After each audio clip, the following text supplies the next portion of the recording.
एकीकडे परळी शहर बंद असतानाच दुसरीकडे सुरेश धस, संदीप क्षीरसागर आणि मनोज सरांगे पाटील यांच्या विरोधात परळी तालुक्यातील पांगरी ग्रामस्थ चांगलेच आक्रमक झालेले आहेत। मागील तासाभरापासून बीड परळी महामार्गावर ठिय्या मांडून पांगरी ग्रामस्थांचं हे आंदोलन सुरू आहे। तर तरुणांनी थेट मोबाईल टॉवरवर चढून आंदोलन करण्यास सुरुवात केली आहे। वाल्मिक कराड याच्यावर झालेले गुन्हे खोटे असून या प्रकरणामध्ये त्यांना न्याय मिळावा अशी मागणी या ग्रामस्थांनी केली आहे। महामार्गावर गेल्या तासाभरापासून ठिय्या देत हे आंदोलन सुरूच आहे।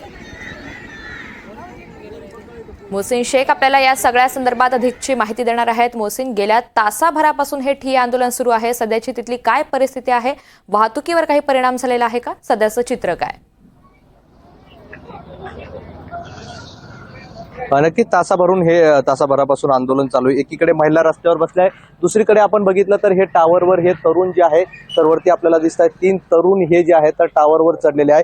सकाळपासून जे आहे तर हे तरुण जे आहे तर टावरवर चढलेले आहे आणि त्यांच्याकडून जे आहे तर मागणी केली जाते की वाल्मिक कराड यांच्यावर जे खोटे गुन्हे दाखल करण्यात आलेले आहे ते खोटे गुन्हे दाखल जे आहे तर मागे घेण्यात यावे। आपण बघितलं तर त्यांच्याकडून घोषणाबाजी देखील केली जाते की अण्णाला न्याय मिळावा अशा पद्धतीने घोषणाबाजी त्यांच्याकडून केली जाते। बीड परळी महामार्गावरील पांगरी हे गाव आहे आणि त्या ठिकाणी हे तरुण टावरवर चढले। एकीकडे ते टावरवर चढले आहेत तर दुसरीकडे दृश्य दाखवण्याचा प्रयत्न करतो। दुसरीकडे महिला जे आहे तर त्या मात्र या गावातील रस्त्यावर उतरलेले आहेत। त्या रस्त्यावर बसून जे आहे तर आंदोलन करताना आपल्याला पाहायला मिळतात। सकाळपासून हे सगळं आंदोलन सुरू आहे। या महिला ज्या आहेत तर महामार्गावर बसलेल्या आहेत, त्यांची मागणी आहे वाल्मिक कराड यांच्यावर जे गुन्हे दाखल करण्यात आले ते खोट्या पद्धतीने दाखल करण्याचा आरोप जे आहे तर त्यांच्याकडून केला जातोय।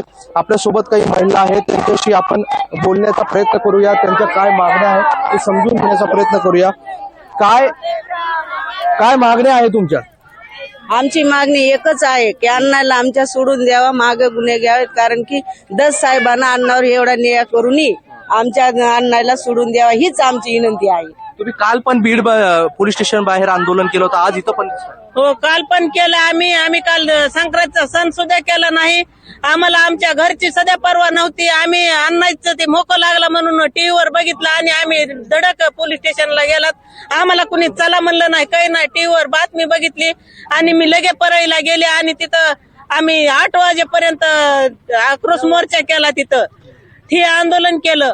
तिथं काही पुरुषांनी आत्मदहनाचा प्रयत्न केला। एका महिलेनं पेट्रोल आज तुम्ही कधीपासून बसलायत? काय मागणी आहे? आज आमची मागणी आहे की अण्णावर जे खोटे गुन्हे झालेत का ते वापस घेतले पाहिजेत। आम्ही सकाळपासून 8 वाजल्यापासून बसला आहे तिथं। काल पण बसला होता दिवसभर। आम्ही कुणी जेवण केलं नाही, काही नाही, आमच्या चुली सुद्धा पेटल्या नाहीत। पण आमच्या अण्णावर जे गुन्हे झालेत का ते खोटे ते मागे घेतले पाहिजेत। नक्कीच आपण बघतोय की अनेक गावातील महिला आहेत त्या ज्या आहेत तर रस्त्यावर उतरलेल्या आहे। बीड परळी महामार्गावरील पांगरी म्हणून हे गाव आहे आणि गावातील काही इथे लोक आहेत त्यांच्याशी बोलण्याचा प्रयत्न करूया।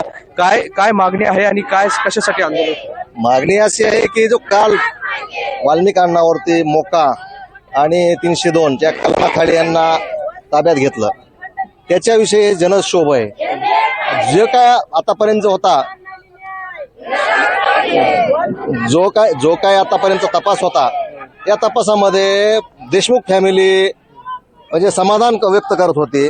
अचानक अशी कुठली गोष्ट झाली की परवा दिवशी त्यांनी फक्त आंदोलन केलं आणि आंदोलनानंतर एका समाजाला विशेष समाजाला खुश करण्यासाठी हे जे चाललेलं आहे हे षडयंत्र आहे। परवाला फडणवीसांनी सुद्धा आदेश दिले, म्हणजे काय आदेश दिले की ह्यांना मोकामध्ये घ्या, कुठला तपास, कोणता, जनतेसमोर येऊ द्या तपास, काय तपासामध्ये आहे आणि कोणत्या कारणामुळे तुम्ही वाल्मिकांना याच्यामध्ये आरोपी केलंय। आणि ही मागणी आहे एका समाजाला, एका विशिष्ट माणसाला। एक माणूस म्हणतो, सुरेश दस सारखा माणूस म्हणतो की यासाठी पातला, म्हणजे काय बापाची मक्तेदारी का? ही काय न्याय व्यवस्था आहे का नाही इथं? ही काय हुकुमशाही का? तुम्ही ज्याच्यामधले तुम्ही अधिकारी नेमता, सर्व मराठा समाजाची घेता, वंजारी समाजातले काढून घेता, याचा अर्थ काय? वंजारी समाज मी नको, मराठा समाज नको, दुसऱ्या समाजाची लावा।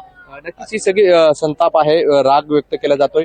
एकीकडे टावरवर आपण जर वरती बघितलं तर 3 तरुण जे आहेत तर वरती चढलेले आहे, आंदोलन करताय। दुसरीकडे याच भागात खाली रस्त्यावर जे आहे तर महिला रस्त्यावर उतरलेले आहेत, त्यांच्या सकाळपासून ठिय्या सुरू आहे। मागणी एकच आहे ती म्हणजे वाल्मिक कराड यांच्यावर जे गुन्हे दाखल करण्यात आलेले आहे ते गुन्हे खोटे आहे, राजकीय दबावातून दाखल केलेले आहे आणि हे गुन्हे मागे घ्यावे या मागणीसाठी हे गावकरी आक्रमक झाल्याचं पाहायला मिळतात। निश्चित आणि त्यामुळे या आंदोलनात आपण पाहतोय मुस्लिम महिलांचा मोठ्या प्रमाणात सहभाग आहे. वेळोवेळी यातले अपडेट्स घेत राहू. तुर्तास धन्यवाद सविस्तर माहितीसाठी.